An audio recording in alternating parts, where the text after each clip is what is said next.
बनाया गया है क्रोमेटोग्राफी फ्रेगमेंटेशन टेक्नोलॉजी। ये मॉलिक्यूल्स हमने फिलीपींस से लेकर है। तो फिलीपींस से लाने की वजह से ये जो सिस्टम है, तो इस प्रोडक्ट के बारे में आगे जाने से पहले मैं डॉक्टर साहब से बोलता हूँ कि वो आए और इसके बारे में, इस प्रोडक्ट में जाने से पहले थोड़ा सा एक थ्योरी समझाएंगे, फिर मैं आगे आपको कंटिन्यू करता हूँ। तो हमारे बीच में आ रहे हैं डॉक्टर जयेश पटेल, उनसे जुड़ना था।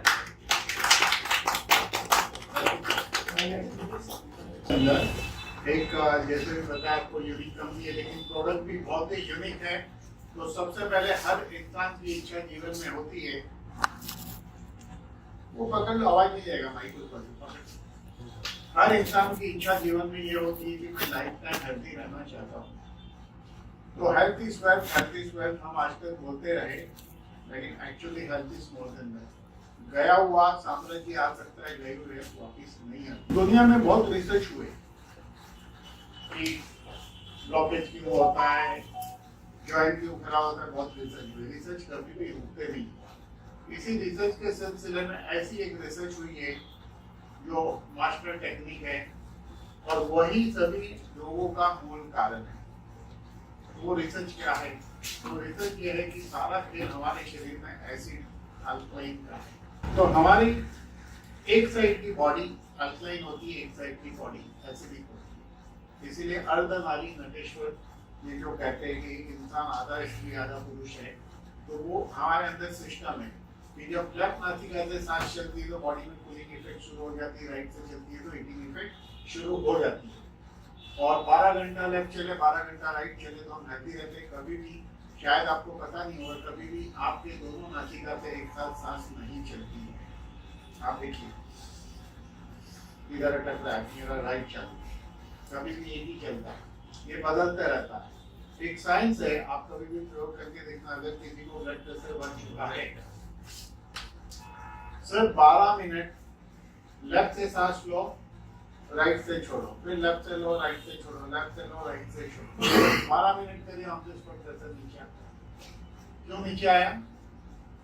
एसिड लेवल कम हुआ, एसिड लेवल कम हुआ। लेकिन समस्या है कि ये सब चीज लोग कर नहीं सकते क्योंकि ये इलाज महंगा है। वो इलाज महंगा होता है जो हमें खुद करना पड़े, उसको हम महंगा इलाज मानते हैं, इसीलिए इंसान उसको कर नहीं पाता है। तो ऐसी बहुत सारी चीजों के लिए बहुत कुछ करना पड़ेगा।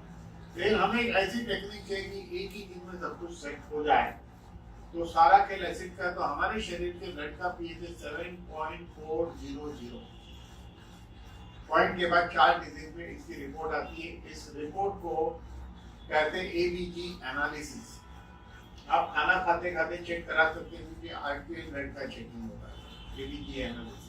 तो 7.400 है, ये 7.340 होगा तो भी समस्या शुरू होती है, 330 पे भी होती है, और 7.140 पे पेशेंट कोमा में जाता है। मेडिकली उसको एसिडोसिस कहते हैं। 7 है। आने वाले समय में इसी टेक्नोलॉजी को आगे बढ़ाकर 7 पॉइंट के बाद 3 डिजिट में कौन सी डिजिट पे क्या होगा ये भी ढूंढ लिया जाएगा। तो सारा खेल एसिड अल्कलाइन का। अब हमारे शरीर में एसिड बढ़ने के मुख्य 2 ही कारण हैं। पहला कारण है हमारी ऊपर की फैक्ट्री, हेडक्वार्टर, ये बहुत वर्क करता है। तो हमारे जीवन में 2 शब्द बहुत इंपॉर्टेंट रोल प्ले करते हैं। एक का नाम है स्ट्रेस और दूसरे का नाम है टेंशन। ज्यादातर लोग कहते हैं मैं बहुत टेंशन में हूँ, बहुत टेंशन में, बहुत टेंशन में। ज्यादातर लोग कहते हैं मैं टेंशन में हूँ, लेकिन सभी लोग स्ट्रेस में हैं। टेंशन में थोड़े से लोग होते हैं जो बोलते हैं मैं टेंशन में, अभी स्ट्रेस में, टेंशन में नहीं। क्योंकि टेंशन को चिंता कहते हैं। चिंता के ये कारण है, कोई काम अटका है तो चिंता हो गया तो चिंता खत्म। लेकिन स्ट्रेस को तनाव कहते हैं। यार अभी तनाव हुआ है, क्या है ये तनाव? जैसे आप घर से बाहर निकलते हो और आपको ऑटो जल्दी नहीं मिलती है तो आपके अंदर एक हलचल होती है, आप बेचैन हो जाते हो। ट्रैफिक में रिक्शा स्लो चल रही है तो आप बेचैन हो रहे हो। सिग्नल पर रुके तो बेचैन हो रहे हो, कहीं पहुंचना लेट हो रहा है तो आप बेचैन हो रहे हो। स्टेशन पहुंच गए, रिक्शा वाले को पैसा दिया और छुट्टा जल्दी नहीं दे रहा, बेचैन हो रहे हो। उसने छुट्टा दिया, आपने पॉकेट में रखा, आपको सीढ़ी चढ़ के दूसरे प्लेटफॉर्म पे जाना है, लेकिन भीड़ बहुत है ब्रिज सीढ़ी के ऊपर। आप क्या सोचते हो, कैसे लोग चलना तक नहीं आता? बहुत अच्छी बात है, हमको तो चलना आता है। अब कैसे चलना, इसके क्लास खोलो, हमारे तो बहुत चलेगी। है कि नहीं? लेकिन मजेदार बात क्या है, आपके पीछे वाला भी यही बोलता है कैसे लोग चलना तक नहीं आता, आप क्लास किससे चलेंगे? तो जब आप जीवन भर हर क्षण आपके टॉप टू बॉटम एक धारा चलती है, जैसे बेड में जा रहे थे लग गया किसका है वो, आपको लगता है मुझे अंदर ब्रेक हो गया, आप इरिटेट हो जाते, इरिटेट मतलब ब्रेक। तो हर क्षण हमारे अंदर एक धारा चलती है, अगर ये धारा अगर टूटेगी नहीं तो ये धारा धारा नहीं रहकर राधा बन जाती है, ये स्ट्रेस दिखाएगा। क्योंकि रिक्शा में बैठ गए तो बैठ गए, लेट होता है आपके हाथ में गेम नहीं है, तो राधा बाबा ने रिलैक्स होता है, गेम आपके हाथ में है ही नहीं, आप कुछ नहीं कर सकते। फ्लाइट में बैठे, दरवाजा नहीं खुल रहा है जल्दी बाहर निकलने का, लोग पहले से खड़े ऊंचे नीचे, एक तो ऐसा आधा लटक के खड़ा रहता है बीच वाली सीट वाला, बीच में बैठे बैठो शांति से, सीट खाली, वो हम लोग स्ट्रेस क्रिएट करते। तो बिकॉज ऑफ स्ट्रेस होता यह है कि हमारे शरीर में वेगस नर्व हाइपर हो जाती है, और वेगस नर्व को समझने से पहले नर्वस सिस्टम का नेटवर्क समझना चाहिए। हमारी स्पाइनल कॉर्ड 33 वर्टेब्रे से बनी, ये 33 वर्टेब्रे से 31 जोड़ी नर्व्स की निकलती है, ये अलग अलग ऑर्गन को जाती है। तो हमारा ऑर्गन और हमारा ब्रेन बात करता है वाया स्पाइनल नर्व, बात करता है कम्युनिकेशन। जैसे एग्जांपल के तौर पर आप जब खाना ज्यादा खा लेते हो तो स्टमक पे प्रेशर क्रिएट होता है, स्टमक पे प्रेशर क्रिएट होता है, तो आपके ब्रेन को पता चलता है, ब्रेन बोलेगा कोई बात नहीं, इसको हजम करना है। लेकिन अगर बैकबोन में जहाँ से स्टमक की नोज जाती है वहाँ स्पाज्म रहेगा, तो हमारा ब्रेन और स्टमक कम्युनिकेशन नहीं कर पाएगा। इसीलिए बुजुर्ग लोग कहते थे जिसकी रीढ़ की हड्डी अच्छी वो जवान। मेन कारण क्या है? रीढ़ की हड्डी की एक्सरसाइज कोई करता नहीं, रीढ़ की हड्डी की 5 एक्सरसाइज होती है, वेरी सिंपल। एक है forward bending, backward bending, side bending, twisting और स्ट्रेच। अगर आप 5 मिनट भी इसको कर लो सुबह उठ के या दिन में कभी भी, तो आप जीवन में बहुत सारी बीमारी से बच सकते हैं। इसके अलावा एक एक्सरसाइज है नेक एक्सरसाइज, ऊपर नीचे लेफ्ट राइट ये वाला, तो आपका पूरा कवर हो जाता है। ये ऊपर नीचे लेफ्ट राइट क्यों करना है, इसका ही असली गेम है। तो आपकी हेड टू ब्रेन कनेक्टेड 12 जोड़ी नर्व्स रहती है, जैसे आंख से ब्रेन ऑप्टिक नर्व, कान से ब्रेन ऑडिटरी नर्व, ऐसे सारी नर्व्स है। लेकिन उसमें से एक नर्व है जो वेगस नर्व, जिसकी मैंने अभी बात की थी, वो सबसे बड़ी होती है, उसका एक कनेक्शन होता है स्टमक के साथ। Due to stress vagus nerve hyper होती है, तो स्टमक के अंदर हाइड्रोक्लोरिक गैस्ट्रिक सबसे ज्यादा बनता है। ये पैंक्रियास को भी प्रभावित करती है, पैंक्रियास एंजाइम कम बनाता है। अब यहाँ पे समझने वाली कहानी कि पैंक्रियास एंजाइम तो एसिड बढ़ेगा। अब कुदरत क्या करती है, देखो कुदरत क्या करती है। आप लोग खाना खाते हो, स्टमक में जाता है, जठर बोलते हैं स्टमक। 2 घंटा ग्राइंडिंग, मिक्सिंग, चर्निंग होता है, सारी प्रक्रिया खत्म होने के बाद वो फूड ड्यूडेनल वॉल ओपन होकर ड्यूडेनम में आता है। ड्यूडेनम के अंदर नर्वस सिस्टम के रिसेप्टर है, जिसके थ्रू ब्रेन को मालूम पड़ता है कि जो फूड आया है उसमें एसिड कितना है। तो ब्रेन पैंक्रियास को ऑर्डर देता है एंजाइम बनाओ, एंजाइम बनाओ। तो पैंक्रियास ग्लैंड जो एंजाइम बनाती है, वो एंजाइम ड्यूडेनम में जाके एसिड को न्यूट्रलाइज करता है। इसका मतलब ये हुआ कि हर आदमी के शरीर में एसिड न्यूट्रलाइज ड्यूडेनम में होता है। क्लियर? अब कहानी को समझो। जो लोग एंटासिड खाते हैं, खाना खाने के बाद खाते हैं, एंटासिड क्या करेगा, स्टमक के अंदर एसिड को न्यूट्रलाइज कर देगा।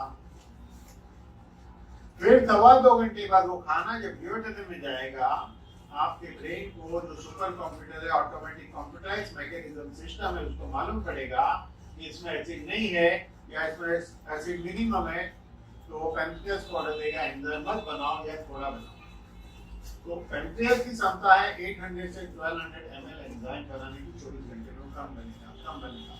1 दिन, 2 दिन, 4 दिन रोज एंटासिड खाए तो धीरे धीरे आपकी बॉडी को एंटासिड की आदत दी जाएगी, पैंक्रियास को एंजाइम नहीं बनाने की आदत देती जाएगी। तो पैंक्रियास का एक पोर्शन जो एंजाइम बनाता है वो वीक होता है, लेकिन पैंक्रियास का दूसरा हिस्सा वो इंसुलिन एंड ग्लूकागोन नाम का हार्मोन्स बनाता है। तो यह बहुत बड़ा क्वेश्चन अराइज होता है, क्या पैंक्रियास का एक हिस्सा वीक होने से दूसरा वीक होता होगा या नहीं? डेफिनेटली होता होगा। तो मैंने अपने लाइफ में देखा है लोगों का इंटरव्यू लेकर दुनिया भर के लोगों को हमने इंटरव्यू से देखा है कि काफी लोगों को बरसों से एंटासिड खाने के बाद डायबिटीज हुआ। इट मीन एंटासिड की साइड इफेक्ट से डायबिटीज हो सकता है। ये गूगल में मिलेगा नहीं। ये रिसर्च आज से 15 साल पहले मैंने की थी। नोबेल प्राइज कोई देखा नहीं है, तो मैंने खुद ही नोबेल प्राइज ले लिया इसमें। तो 15 साल पुराने लोगों को भी पता है मैं ये बात बोलता था, तो नोबेल प्राइज हमने ये ले लिए। लेकिन अब डायबिटीज की कहानी में अगर हम एंटर करें तो डायबिटीज होते हैं 4 प्रकार के। एक पैदाइश डिफेक्ट होती है, जुवेनाइल डायबिटीज कहते हैं।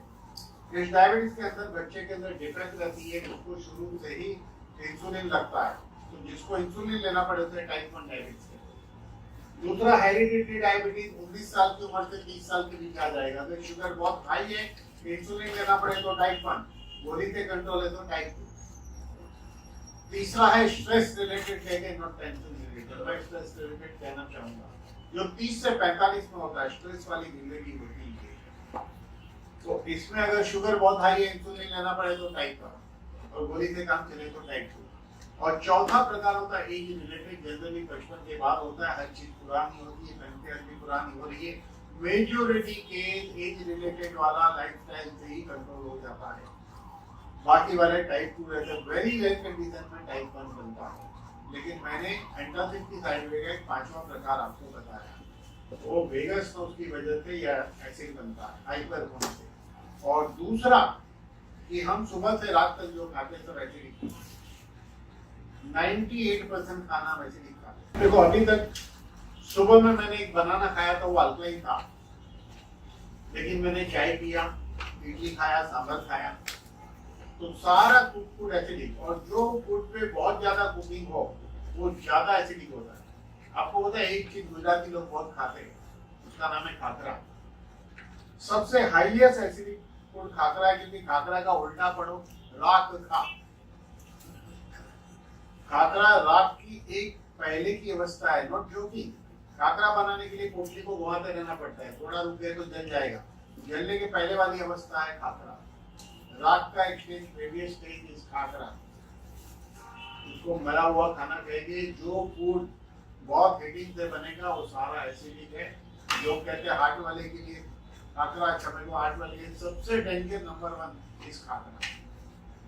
इसके ऊपर कभी हम चर्चा करेंगे, बहुत बड़ा विषय है। मैं खाकरा खाता ही नहीं, मैं खाकरा चखूंगा एक छोटा सा टुकड़ा, लेकिन खाऊंगा नहीं। हमारे घर खाकरा आता ही नहीं। तो हम एसिडिक फूड खाते हैं। Due to acidic food and due to stress vagus now हमारे बॉडी में एसिड बढ़ता है। लेकिन कुदरत ने एक ऐसी सिस्टम रखी कि ब्लड अपना पीएच 7.4 मेंटेन करता है, तब हम जिंदा रह सकते हैं। और मेंटेन करने के लिए वो सेल से अल्कलाइन लेता है, एक लिमिट के बाद सेल अल्कलाइन नहीं देगा। इसीलिए देखो जिसका सेल बहुत कम उम्र में अल्कलाइन डोनेट कर चुका है वो वक्त के पहले जर्जरित हो जाते हैं। तो सेल अल्कलाइन देता है। सेल बोलता है मैं अल्कलाइन नहीं दूंगा, क्योंकि सेल का पीएच जब 3.5 होगा तो सेल्स की डेथ होती है, तब शरीर में एक चमत्कार होता है, बॉडी बनाती है फैट सेल, और फैट सेल एसिड को स्टोर करता है। तो मोटापा एक्चुअली एसिडिटी है साइंस की लैंग्वेज में। लेकिन एसिड भगवान जैसा है, मैनिफेस्टेशन प्रकट होना। भगवान अनेक रूप में, भगवान का मैनिफेस्टेशन होता है, भगवान प्रकट होते हैं। उसी तरह अगर फैट सेल नहीं बने हाइपर एसिडिटी, अगर हाइपर एसिडिटी नहीं हुई, ड्यूडेनम में एसिड गया, ड्यूडेनल अल्सर। छोटी आंत में गया स्मॉल इंटेस्टाइन तो आईबीएस, बड़ी आंतड़ी में गया अंदर से चुका देगा constipation. Pile fissure fistula acidity है। वेरिकोज वेन लेडीज को नसें ग्रीन हो जाती है, एसिडिटी है। यही एसिड जॉइंटों को प्रभावित करेगा, यूरिक एसिड बनेगा या एसिडिक रिएक्शन आएगा तो भी जॉइंट डैमेज एसिड से ही होते हैं। यही एसिड जब ब्लड में चले गया तो लो ब्लड प्रेशर होता है, और यही एसिड आर्टरी पे अटैक करता है तो आर्टरी रहती है इलास्टिक, वो हो जाती है plastic. Due to hardening of artery high blood pressure होता है। और यही जब कोलेस्ट्रॉल पे अटैक करे तो ब्लॉकेज बनता है। किडनी फेल होने में भी इसका बड़ा हाथ है, लीवर खराब होने में भी इसका बड़ा हाथ है। फिर आपने सुना होगा इन दिनों कई यंग लड़के लड़कियों को सिजोफ्रेनिक इफेक्ट हो जाती है, मानसिक अवस्था खराब हो जाती है। क्यों? Fast food, pizza, burger all highly acidic. आपको आप कहोगे सबसे अच्छा जिम जाता हूँ, सबवे का बर्गर खाता हूँ। हमारे भारत में सारी केमिकल चटनी ऑल केमिकल। खाली अंदर का वो सलाद छोड़ के ब्रेड से लेके हर चीज ऐसी। इसीलिए क्या होता है, एसिड के साथ ब्रेन के होने से ब्रेन के केमिकल डोपामाइन, सेरोटोनिन, ये सारे जो है हार्मोन्स इम्बैलेंस होने से मानसिक अवस्था ठीक नहीं रहती। हम कहते बच्चे हमारी सुनते नहीं, बच्चे सुनते नहीं, बच्चे अपने आप ही नहीं है। तो सारा खेल एसिड का है। उस एसिड को इंस्टेंट रीसेट करने के लिए जो प्रोडक्ट है उसका नाम है अल्कोकेन। ये इंस्टेंटली रीसेट करता है। हम कहते हैं कि भाई जब इसको शुरू करोगे सुबह 2 गोली खाली पेट खा लो, रात को सोने के टाइम 2 गोली खा लो 4 दिन तक। 5वें दिन से 1 गोली 2 बार खाओ, 3 महीना खाना, 1 महीना बंद करना, 3 महीना खाना, 1 महीना बंद करना। सेल्स की लाइफ होती है 120 दिन। जो सेल्स आज मरेगा 120 दिन पूरे हो गए, कल मरेगा 120 दिन, परसों मरेगा 118 दिन है। तो 4 महीने में गाया कर, क्योंकि सेल्स की लाइफ 4 महीना, 9 महीने में नया जन्म।